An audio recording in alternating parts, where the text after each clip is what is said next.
Olá, meu nome é Guilherme Cavallari e eu estou aqui no Refúgio Calapalo, que é uma escola de aventura que eu dirijo em Gonçalves, Minas Gerais, na Serra da Mantiqueira.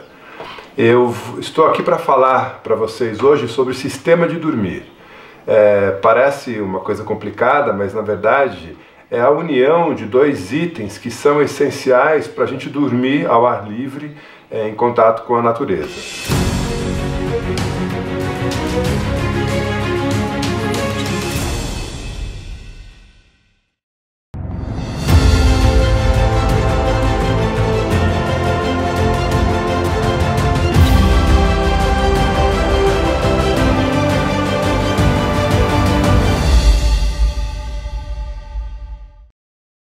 Então, quando a gente acampa, a gente obrigatoriamente tem que ter algo que nos isole do frio que vem do chão, que vem da terra, porque a temperatura ambiente varia bastante, mas a temperatura abaixo do solo, ela varia muito pouco. Então, mesmo no verão, a temperatura do subsolo, né, da terra, é fria demais para possibilitar uma noite confortável e segura de sono. Então a gente tem que, obrigatoriamente, quando acampa, ter algo que nos isole desse frio que vem da terra e que é constante.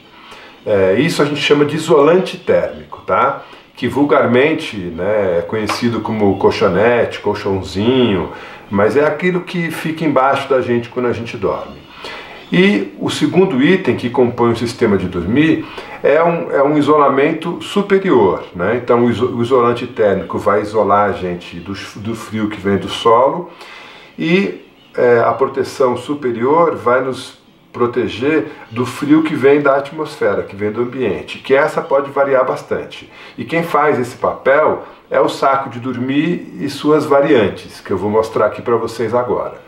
Então, essa ideia do sistema de dormir, ela começou a ser engendrada, começou a ser pensada quando a tecnologia que permitiu que a gente fosse mais longe, mais rápido nos esportes de contato com a natureza, nos esportes de aventura, quando essa tecnologia apareceu e conseguiu expandir os nossos limites, as pessoas começaram a repensar essa forma, né, esse equipamento necessário para dormir, né? Daí veio o conceito do sistema de dormir. Então, basicamente, o que a gente está tentando hoje em dia, aprimorando esses dois itens, que são o isolante térmico e o saco de dormir, é buscar mais eficiência com menos peso e menos volume, tá? Então é isso que eu vou abordar para vocês nesse vídeo. Então eu vou mostrar para vocês, primeiro, os tipos de isolante térmicos disponíveis no segmento, disponíveis no mercado. Então a gente tem um isolante térmico muito simples, chamado de EVA, que é um tipo de espuma, que a gente chama numa linguagem técnica de isolante de células fechadas, porque ele não expande com o ar, ele não tem como receber ar e inflar. Então são aqueles colchonetes, os mais baratos, os mais simples, os mais low-tech que existe. Então, eles têm a grande vantagem de serem econômicos, mas tem, por outro lado, todas as outras desvantagens, né? O EVA ele oferece um conforto físico, né? Não cumpre bem o papel de ser colchonete. Para cumprir esse papel teria que ser um EVA muito grosso, muito largo. E ele é um grande vilão que compromete a nossa equação de volume, né? Então, por exemplo, eu gosto muito de fazer trekking solo de longa distância e gosto muito de fazer bikepacking, que é um tipo de cicloturismo em mountain bike, por qualquer tipo de terreno, e eu também faço isso sozinho, né, em estilo solo. Além disso, eu faço muito mapeamento de roteiro, então eu invento trilhas que depois eu transporto para a linguagem de livro, e eu publico nos meus livros. Eu tenho 19 livros publicados e disponíveis atualmente, com mais de 14 mil quilômetros de trilhas que eu mapeei, a maioria inventada por mim. Então, para eu conseguir realizar esse trabalho, de ir para campo, numa mountain bike ou fazendo trekking, eu preciso ter uma equação muito boa de peso e volume para conseguir a autossuficiência que eu preciso, né, a agilidade que eu preciso. Então, o isolante térmico de EVA, aquele de espuminha, ele é o grande vilão na história toda no quesito volume, porque ele ocupa um espaço gigante dentro da mochila, ou um espaço gigante na bicicleta. E lembrando que a gente não leva esse EVA fora da mochila de trekking, e não leva ele também desprotegido, pendurado na bicicleta, porque ele é frágil, né? Basta um galho, um cipó, um espinho para rasgar, arranhar ele, e em pouco tempo esse equipamento vai virar farofa. Então, ele tem que ir para dentro da mochila. Quando a gente pensa nessa situação, complicou. A mochila tem que ser muito maior para poder comportar todo o resto que eu tenho que levar. Então, o EVA é o mais simples de todos os isolantes térmicos. E também o mais barato e o menos eficiente no quesito conforto, no quesito de isolamento térmico propriamente dito, peso e volume. Tá? O segundo isolante térmico disponível para a gente no segmento são os isolantes que a gente chama na linguagem técnica de células abertas, que são isolantes que permitem a entrada do ar, né, por isso que a célula é aberta, ela permite a entrada do ar, e ele aumenta em volume quando inflado. Tá? Então esse isolante ele vai cumprir um papel muito mais eficiente no quesito de conforto, né, de conforto físico. A gente vai ter realmente um colchãozinho de ar embaixo da gente a noite toda. E quanto maior for esse colchão e mais espessas forem as paredes, melhor vai ser também o isolamento térmico, porque o calor que exala do meu corpo vai esquentar o ar contido nessas células abertas, e esse ar aquecido vai manter meu corpo numa temperatura saudável a noite inteira. Então essa é a função do isolante inflável. Esses isolantes que inflam, eles são subdivididos em duas categorias: os autoinfláveis e os não autoinfláveis. Ou seja, alguns desses colchonetes, né, desses isolantes térmicos, eles têm, além da camada exterior, que em geral é um nylon resistente, eles têm uma estrutura de espuma que lembra um pouco uma colmeia de abelha. Tá? São várias célulazinhas interligadas, mas que ficam com uma estrutura armada. Então essa espuminha, quando a gente abre a válvula e estica o colchonete, essa estrutura de espuminha, ela expande, porque ela foi desenhada para ficar aberta, como se fosse uma colmeia de abelha. Então, no que a gente estende o colchonete e abre a válvula de ar, a estrutura de espuma expande. E ele fica armado, mas molinho, né? Então a gente tem que, depois que ele infla sozinho, entre aspas, que ele expande fisicamente, a gente vai e dá uma soprada forte, várias, né, o que for necessário, fecha a válvula e prende o ar sob pressão ali dentro. Então o isolante autoinflável funciona assim, é assim que ele infla sozinho. E agora, uma vez inflado e com a válvula fechada, ele está pronto para uso. Mas tem todo o peso dessa estrutura de espuma incorporado no sistema. Então, se a gente está carregando essa espuma o tempo todo com a gente, ela cumpre o papel de facilitar na hora de inflar e também isola um pouco mais termicamente a gente. Tá? O segundo subtipo de isolante térmico é aquele que não tem estrutura de espuma interna nenhuma. É simplesmente duas camadas de um plástico, um nylon reforçado, né, qualquer coisa flexível, tecido flexível, selado, com uma válvula. A gente abre a válvula, estica ele e ele não infla sozinho, porque não tem estrutura nenhuma dentro. Então a gente tem que soprar até inflar, fechar a válvula e pronto, ele está pronto para uso. Ele é muito mais leve do que o outro com estrutura de espuma, o autoinflável. E ele também é muito mais compacto, tá? Pela mesma razão. Porém, ele tem um isolamento térmico um pouquinho inferior. Agora, é importante entender que esse isolamento térmico superior, que a espuminha do autoinflável possibilita, né, promove, é um percentual muito pequeno, que a gente está pensando com uma situação de frio extremo. Por exemplo, eu vou dormir em cima de uma geleira, né, um campo de gelo. O frio que vem ali dessa geleira é negativo. E aí essa espuma térmica no autoinflável, ou mesmo nos infláveis, porque tem também alguns infláveis que tem uma estrutura de espuma, mas que não é em câmaras, né? não fica estruturada, então você tem que inflar ele no pulmão.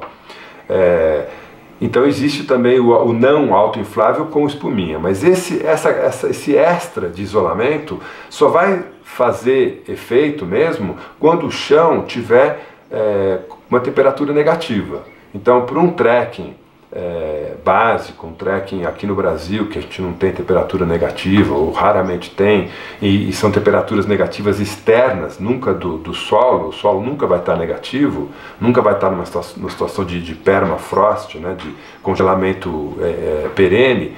Então isso pra gente não faz diferença, de verdade. Se o cara faz trekking na Patagônia no verão, na Europa na primavera, em qualquer lugar aqui do Brasil, em qualquer estação, não tem necessidade nenhuma de ter essa espuminha extra de isolamento térmico. Basta um isolante térmico inflável, que vai ficar bem pequenininho. Agora, existem acessórios que vão complementar esses isolantes infláveis que eu recomendo. Então, um deles, que eu nunca saio de casa sem ele, é um kit de reparo, porque esses isolantes que são infláveis, né, que retêm ar, eles podem ser perfurados por um espinho, uma pedra pontuda, às vezes uma fivela de um cinto. Um amigo meu uma vez estava sentado no isolante dele inflado, logo que ele acordou, acho que ele estava mexendo com alguma coisa, né, com canivete, o canivete escapou da mão dele e puf, caiu e puf, furou o isolante térmico. Então, isso foi no começo de uma expedição de 10, 12 dias que a gente estava fazendo juntos na Patagônia. A gente conseguiu, ele mesmo tinha um kit de remendos, por indicação minha, né, ele levou um kit de remendos e consertou o equipamento. Então é igual andar de bicicleta sem um kit de remendo de câmara, não se faz isso. Então esse kit de remendos apropriado para aquele modelo, aquela marca, aquele modelo de isolante térmico inflável, nunca sai do meu kit, da minha bagagem, está sempre junto. Outra coisa que eu gosto, um acessório que eu acho legal para os isolantes infláveis, são umas bolsas de transporte que funcionam como se fosse um fole. Eu fixo, é uma bolsa de nylon flexível, que tem uma válvulinha que encaixa com a válvula de ar do isolante, e eu uso a bolsa para jogar o ar lá para dentro. Então, a grande vantagem disso é que eu não estou, quando eu sopro, né, essa grande bexiga, né, que é o isolante térmico, eu estou jogando também, além do ar, eu estou jogando umidade da minha respiração. E não é pouco. E essa umidade, com o tempo, pode interferir na vida útil do produto. Então vai criar fungo lá dentro, embora a maioria dos isolantes hoje em dia venha com tratamento antifungo, mas assim, você está jogando umidade lá dentro que não precisa. Então essa bolsa de transporte que vai proteger também o isolante durante o deslocamento, né, durante a trilha. Já aconteceu comigo, por exemplo, viajando de mountain bike pelas Highlands da Escócia, eu tinha um isolante térmico que não tinha bolsa de transporte, ele estava junto com outros itens, né, do meu kit numa bolsa, e com a bicicleta chacoalhando na trilha, alguma coisa foi roçando esse isolante térmico e rasgou ele. Então eu precisei remendar depois. Então a bolsa de transporte que serve de fole, que ajuda a inflar o isolante, também protege ele desse atrito, protege fisicamente dessa possibilidade de atrito, tá? Então são dois acessórios que eu gosto de levar comigo quando eu uso, quando eu levo, e eu sempre levo um isolante térmico no meu kit de aventura. Outra coisa que, o segundo item que compõe o sistema de dormir é o saco de dormir ou o quilt. Quilt não é muito conhecido, né, no Brasil, escreve-se Q-U-I-L-T, é uma palavra inglesa, que na verdade é uma... quilt é o mesmo que edredom, né? Então é um edredom de dormir para acampamento. Como funciona isso? Bom, a maioria de vocês já deve ter visto ou até usado um saco de dormir convencional. Como que ele funciona, né? Os melhores sacos de dormir, eles acompanham o formato do nosso corpo. Então, um saco de dormir em formato envelope, em formato retangular, ele tem muito espaço vazio que meu corpo não preenche e que durante a noite eu vou estar aquecendo e perdendo essa energia, perdendo esse calor, né? Aquecendo grandes áreas vazias. Então, quanto mais sob medida for o saco de dormir, mais eficiente ele é. Então, o ideal é a gente comprar um saco de dormir para o nosso tamanho. Então, eu tenho 1,80 m, eu vou comprar um saco de dormir para uma pessoa de até 1,83 m, né? Raramente o saco vem no tamanho exato, a não ser que seja feito sob encomenda, mas em geral são faixas, né? Extra small, small, medium, large, extra large, né? Essas terminologias em geral em inglês. Mas assim, o saco de dormir não pode ser 20, 30 centímetros maior do que o indivíduo. Menor, é claro que não dá, porque ele não vai nem conseguir entrar, mas não pode ser menor. Então, por exemplo, a minha esposa, a Adriana, ela tem 1,53 m. E é difícil encontrar para ela usar um saco de 1,55 m, que seria o ideal. Ela acaba usando sacos de 1,85 m, que é o que tem disponível no mercado nacional. E fica sobrando aquele monte de tecido, né, que ela acaba dobrando embaixo do pé, que não é o ideal, mas é uma solução. Mas ela carrega esse peso, esse volume extra com ela o tempo todo. Então assim, o saco de dormir ideal, ele é do nosso tamanho certo. E ele é masculino e feminino, porque o corpo da mulher e o corpo do homem tem uma forma diferente. A mulher tem ombros mais estreitos, quadris mais largos, o homem tem quadris mais estreitos, ombros mais largos. Então, o saco de dormir masculino, ele vai fazer o desenho de um sarcófago, né? O saco feminino vai ter o ombro, vai alargar no quadril e vai afinar no pé. Todo saco de dormir tem uma bolsa, que eles chamam de foot box, é uma bolsa para os pés, onde eles concentram mais material. Que material é esse? Ou é pluma de ganso, que é um material natural, ou é um material sintético que imita a pluma de ganso. Ou seja, quando a minha esposa, Adriana, usa um saco de dormir muito grande e ela dobra o que sobra depois do pé dela para baixo, ela está perdendo esse acolchoamento extra que foi colocado no produto, em volta do foot box, em volta da caixa onde os pés se acomodam, tá? Então, o ideal é que o saco seja no tamanho da gente, exatamente do tamanho da gente. Então, o saco de dormir convencional, ele tem essas características que eu expliquei. Ele vai ter um zíper, em geral é um zíper de extensão inteira, né? Mas tem saco de dormir com um zíper só pequenininho no peito, isso aí é questão de modelo. Quanto menos zíper, mais leve vai ser o produto, porque o zíper é o produto mais pesado no conjunto, né? É a parte sólida de maior extensão. E o saco de dormir convencional vai ter um capuz, que a gente usa fechado e fecha o máximo que puder para reter o máximo possível de ar dentro dele, tá? Então essas são as características de um saco de dormir convencional. O que acontece é que quando a gente dorme, o peso do nosso corpo em cima do saco de dormir esmaga o enchimento. Que não importa se ele é pluma de ganso ou sintético, ele, uma vez exprimido pelo peso do nosso corpo, ele expulsa todo o ar. E é o ar que está retido na estrutura da pluma ou do material sintético que imita a pluma, né? É o ar que está preso, né, na estrutura desse enchimento, que possibilita o isolamento térmico. Então, se o peso do meu corpo expulsa esse ar, ele deixa de isolar, ele deixa de funcionar. E na verdade, quem vai me isolar do chão, como eu disse no começo, não é o saco de dormir, é o isolante térmico. Então, pensando nisso, os geeks, né, os nerds da tecnologia da aventura fizeram a seguinte pergunta: para que serve então todo aquele enchimento que fica nas costas da gente quando a gente está dormindo, num saco de dormir, se ele perde a função com o peso do corpo? Então o que eles fizeram?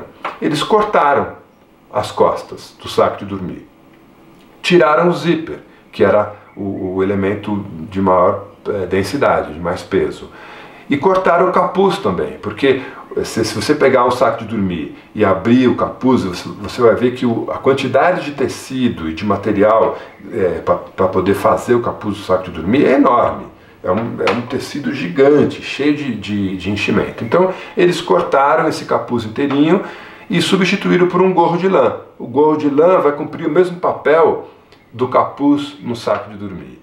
Tiraram o zíper e recortaram as costas. Com isso, o quilt, né, o produto que surgiu dessa dilaceração, né, desse corte todo, chama-se quilt. O quilt ficou 30% mais leve e mais compacto que o saco de dormir, com as mesmas características, tá?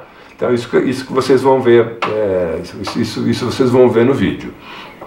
Agora, o quilt, diferente do saco de dormir, como ele não cobre o corpo da gente todinho, ele não casa bem com o isolante térmico, ele fica meio solto. Então, para isso, os nerds da aventura, eles inventaram um sistema de fitas, e isso varia de marca para marca, de modelo para modelo, mas eles inventaram sistemas de fitas onde o quilt é fixado ao isolante térmico e os dois viram uma bolsa onde a gente entra e dorme, tá?